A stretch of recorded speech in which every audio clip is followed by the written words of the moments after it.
Tinggal duduk persoalannya adalah apakah harapan kita ketika kita hijrah, lalu apakah angan dan harapan tersebut sesuai dengan kenyataan yang kita jalani selama ini atau pada saat ini. Dan sudahkah kita tahu hakikat dari hijrah itu sendiri? Karena banyak orang yang hijrah belum paham benar apa itu hijrah, belum tahu aturan main dalam hijrah. Semua hal ada aturan mainnya, hadirin. Sholat ada peraturannya, puasa ada peraturannya, begitu juga dengan hijrah. Ketika kita nggak tahu, maka yang terjadi adalah angan berbeda dengan realita. Angan nggak sesuai dengan kenyataan. Hadirin yang dirahmati oleh Allah Subhanahu wa taala, Nabi kita sallallahu alaihi wasallam bersabda dalam hadis riwayat Imam Bukhari, wal muhajir man hajara ma harramallahu alaihi. Orang yang berhijrah adalah orang yang meninggalkan apa-apa yang Allah haramkan terhadap dia.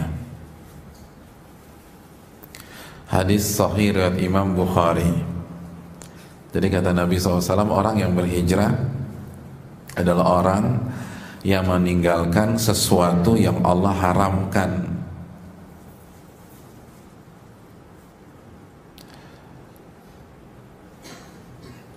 Itu hijrah. Langsung dari lisan Nabi kita Sallallahu Alaihi Wasallam. Dan sampai di sini mayoritas sudah tahu. Makanya ketika seorang wanita mendeklar saya hijrah, dia menutup auratnya. Kenapa? Karena dia tahu mengumbar, membuka aurat di hadapan yang non mahram itu haram. Maka ketika dia hijrah, dia berhijab. Jadi itu fenomena yang kita lihat. Banyak orang berhijrah keluar dari pekerjaannya. Kenapa? Satu bilang riba, yang lain bilang ada gorornya, ada unsur penipuannya, Ustadz. Emangnya kenapa?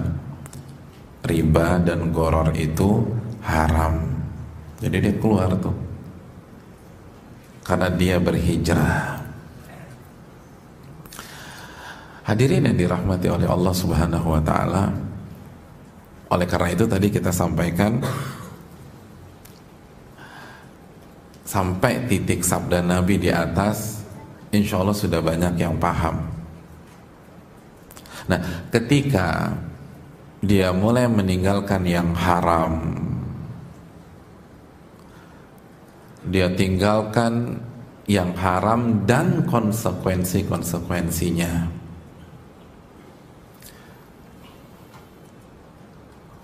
Dia tinggalkan masa lalunya, mungkin pergaulannya, mungkin pekerjaannya, mungkin komunitasnya, hobinya, mungkin lifestyle, habit, dan lain-lain. Dia punya angan, hadirin. Dia punya harapan.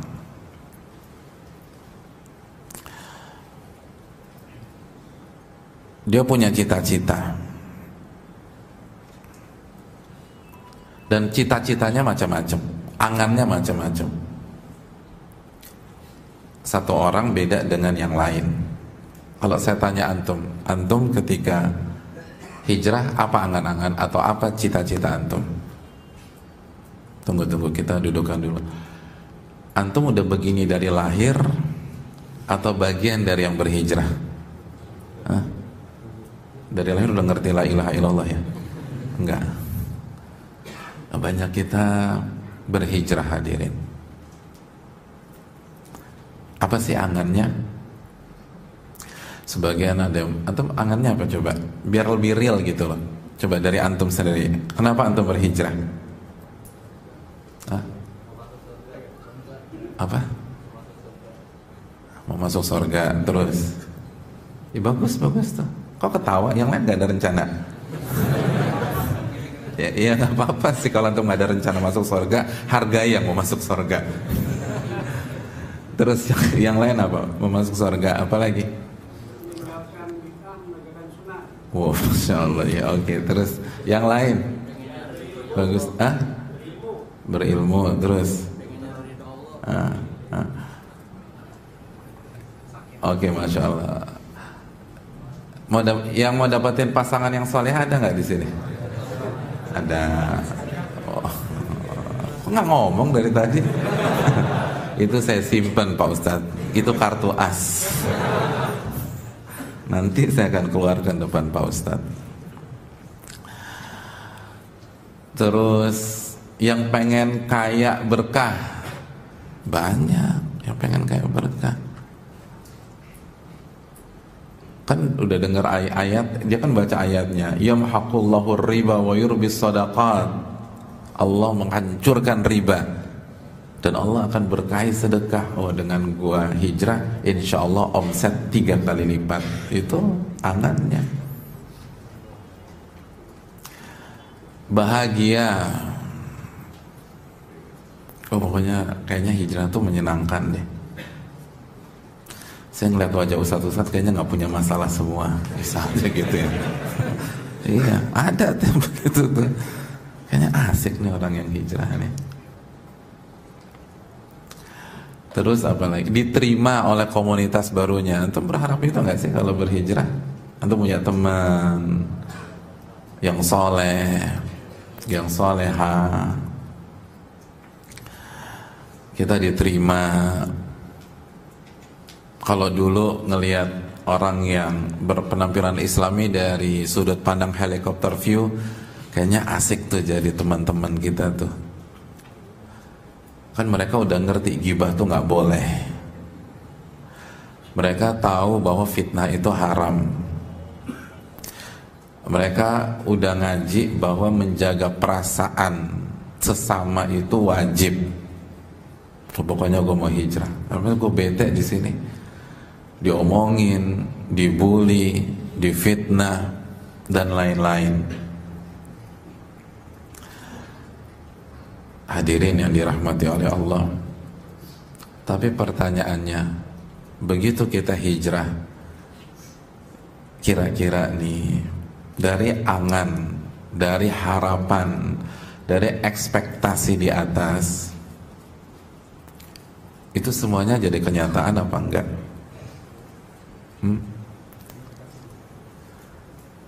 Kenyataan apa enggak nih? Kok antum bingung sih? Ini kan tentang antum, bukan tentang saya, tentang antum. Hah? Apakah semua orang-orang yang ngaji humble-humble semua? Begitu keluar dari tempat riba, besok disodorkan kontrak yang nilainya 27 M? Enggak juga. Cari kerja gampang dengan keyakinan waman yattaqillah yaj'al lahu makhraja. Ternyata ajukan lamaran ke ini ditolak. Kita nggak buka lowongan, masukin lagi ditolak, jenggotan, ajuin lagi ditolak, cingkrangan, terus ditolak, diterima tapi haram juga. Antum ngerasain begitu nggak sih? Enggak ya? Jadi cuma saya merasakan begitu. Iya, itu rapa semua kita. Ternyata ketika ngumpul di sebuah komunitas yang aktivitasnya sudah pengajian, ternyata masih ada ghibah di sana. Saya pikir nggak ada ghibah sama sekali tuh. Dan lagi-lagi kita nggak ngomongin orang, kita ngomongin diri sendiri kita nih. Ngaji itu buat kita untuk memperbaiki diri, bukan ditembakkan ke pihak lain. Iya kan? Emangnya gampang jaga lisan? Gak gampang. Hadirin yang dirahmati oleh Allah, akhirnya apa? Akhirnya banyak yang gak bertahan, banyak yang futur, banyak yang down, karena realitanya berbeda dengan ekspektasinya. Sebelum berhijrah dia dengar ceramah di khutbah Jumat atau mungkin di kantor, kalau kita balik ke agama sakinah, mawaddah, warahmah. Begitu hijrah berantakan semuanya.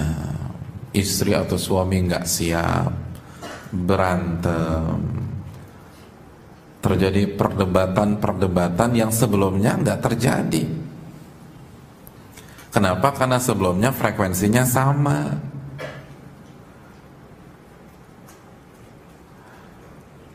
Begitu sudah hijrah, frekuensinya beda. Akhirnya yang dulu nggak pernah berdebat jadi berdebat.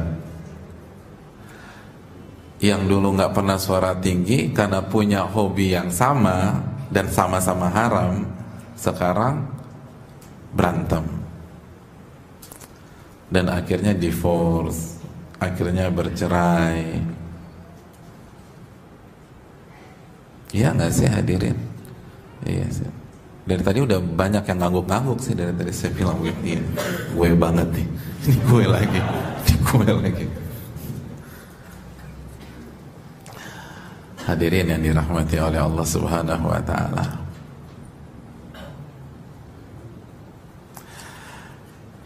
nah kita harus tahu beberapa hal nih biar kita bisa bertahan, biar kita bisa tutup hijrah kita dengan husnul khatimah.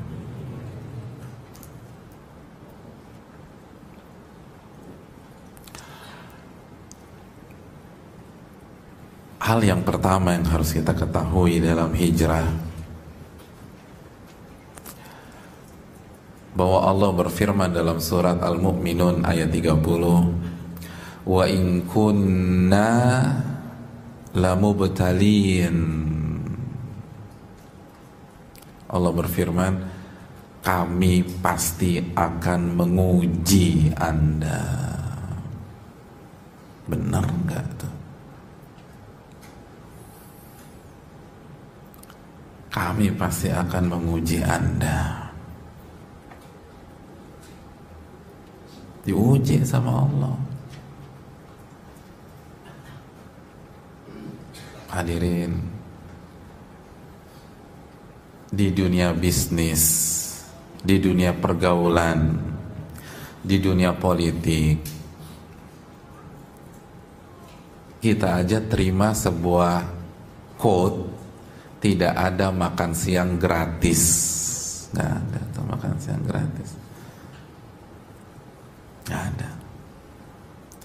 Nah, mungkinkah husnul khotimah gratisan? Nggak mungkin.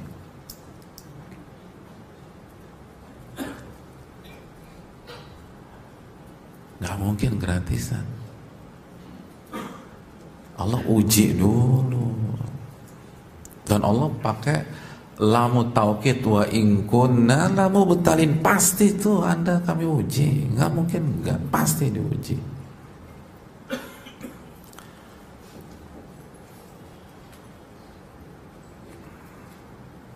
Hadirin, makanya ketika Allah berbicara tentang hijrah, itu konteksnya nggak ada yang santai-santai, nggak ada yang dibayar cash di H+1. Contoh, antum buka di akhir surat Ali Imran, 195 falladzina hajaru wa ukhriju min diyarihim wa udhu fi sabili wa qatalu wa qutilu, baru tuh la ukaffiranna anhum sayyiatihim wa la udkhilannahum jannatin tajri min tahtiha al-anhar thawaba min indillah wallahu indahu penghafal Ali Imran, husnul thawab. Apa tuh artinya hadirin? Ini bicara tentang hijrah nih. Maka orang-orang yang berhijrah berhenti langsung dapat pahala? Enggak. Kita langsung loncat aja Pak Ustadz. Wal falladzina hajaru thawaban min indillah. Enggak. Atau la ukaffiranna anhum sayyiatihim. Jadi orang-orang yang meninggalkan sesuatu yang haram karena Allah, apakah langsung? Enggak. Apa berikutnya? Wa ukhriju min diyarihim, dan mereka diusir dari rumah mereka. Diusir. Jadi kalau cuman dijutekin sama keluarga besar, disindir, dibilang orang sesat, tapi tetap ketika ada lebaran diundang, masih diajak makan bareng, nggak ada apa-apanya itu hadirin. Diusir nih, wa ukhriju min diyarihim.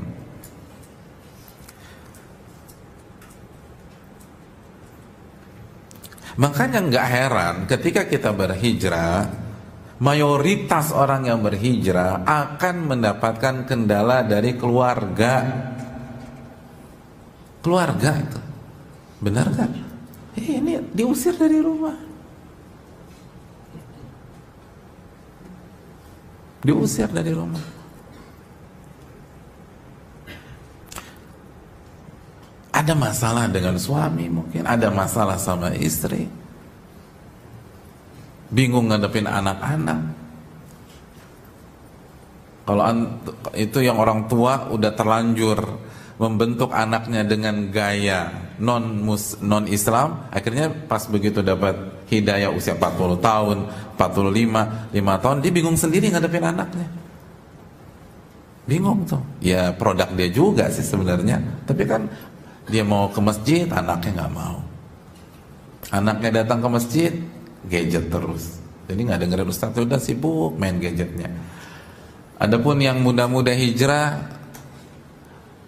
bingung ngadepin orang tuanya, bingung ngajuin calonnya. Aduh, ditolak lagi nih Pak Ustaz. Papa nggak mau yang jenggotan, misalnya gitu. Papa nggak mau yang pecian. Yang rajin ke Masjid Abu Bakar enggak nih? Iya, itu kejadian, itu benar. Bingung deh.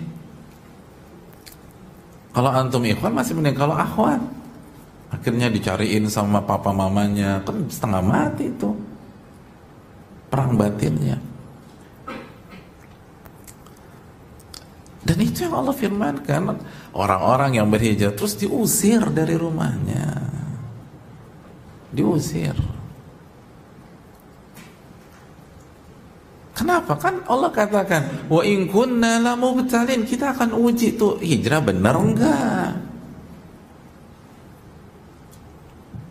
Maka akan ada masalah hadirin, akan ada konflik,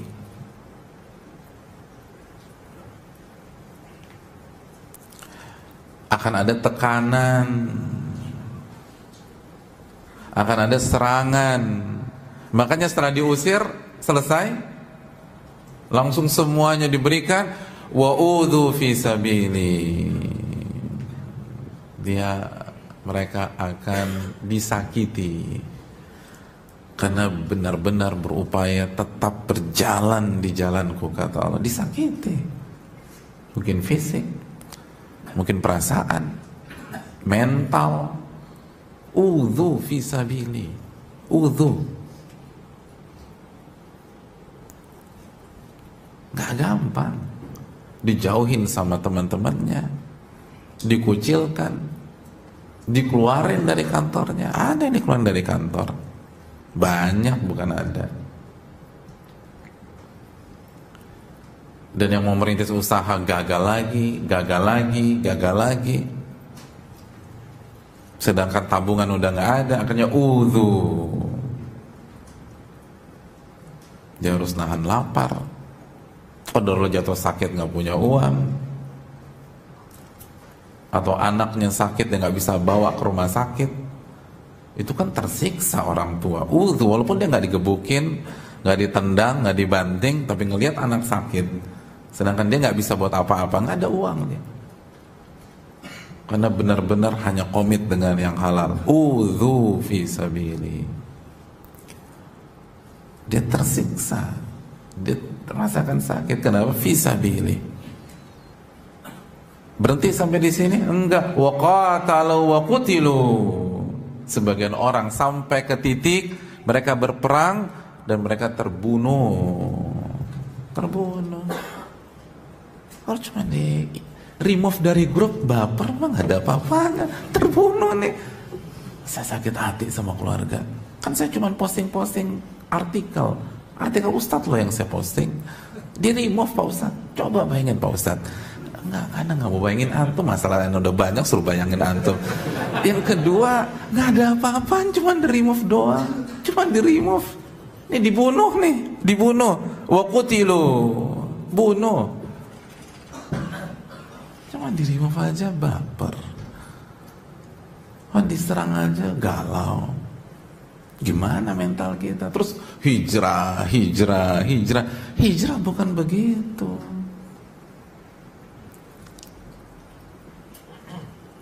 Baru ditolak 1 perusahaan, 2 perusahaan, 3 perusahaan, 4 perusahaan down.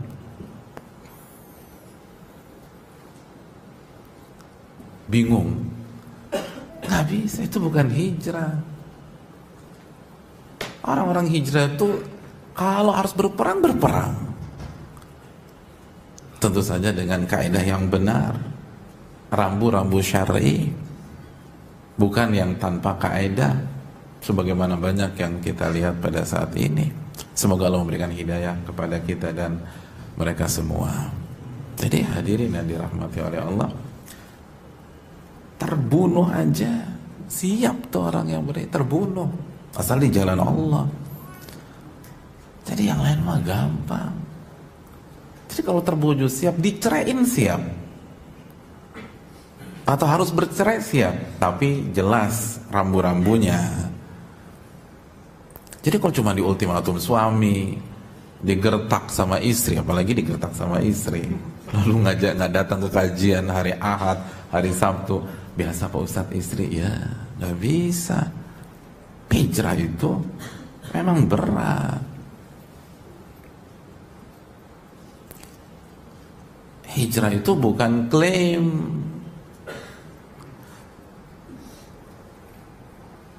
Hijrah itu bukan personal picture,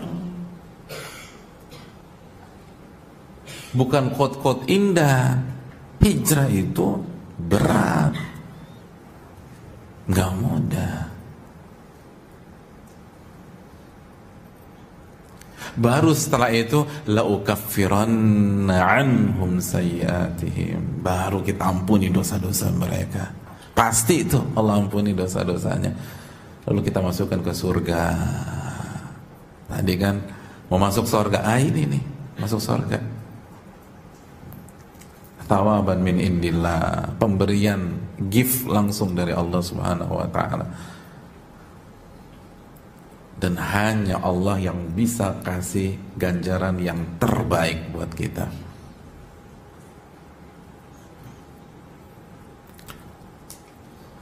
Itu baru namanya hijrah. Jadi keliru angan-angan sebagian orang yang berhijrah agar seluruh masalahnya hilang. Kan banyak orang hijrah begitu kan? Banyak masalah, banyak orang mau hijrah ketika di PHK, ketika dapat kabar bahwa perusahaannya usianya tinggal 6 bulan lagi, baru dia bingung tuh gimana bayar uang gedung segala macam, cari pelarian, datang ke masjid ikut kajian. Ketika datang ke kajian pengen hijrah, ketika udah ada panggilan kedua dari pengadilan agama, ini mau cerai nih berdua, baru datang. Ketika dipukul suami dulu baru datang. Ketika suami nikah siri baru datang ke pengajian. Kalau enggak udah lupa. Nah, angannya apa? Dia berharap tuh begitu saya datang ke kajian hilang tuh semuanya. Hidup tanpa masalah. Hidup tanpa masalah. Mustahil. Mustahil. Makanya banyak yang shock. Ya Allah, ternyata habis hijrah tambah banyak Pak Ustaz masalahnya. Ya kan itu tadi, wa ukhriju min diyarihim wa udhu wa qatalu wa qutilu.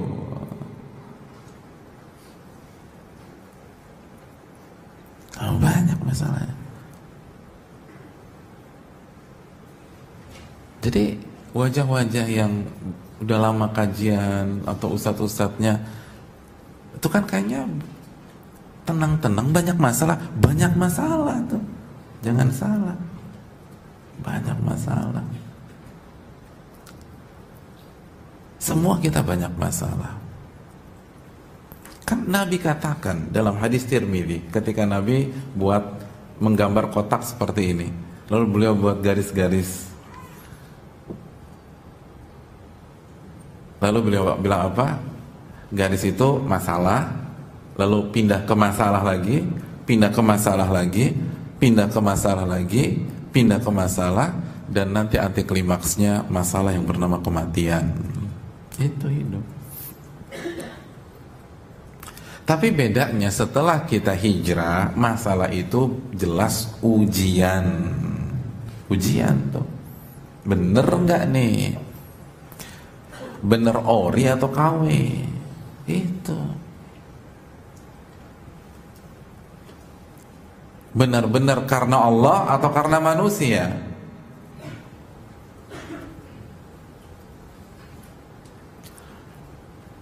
Benar-benar mencari akhirat atau tetap ngincar dunia?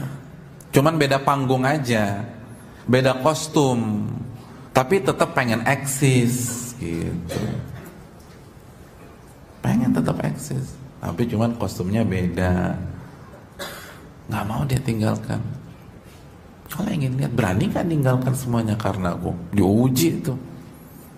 Dan semua kita diuji sesuai dengan kapasitas kita masing-masing.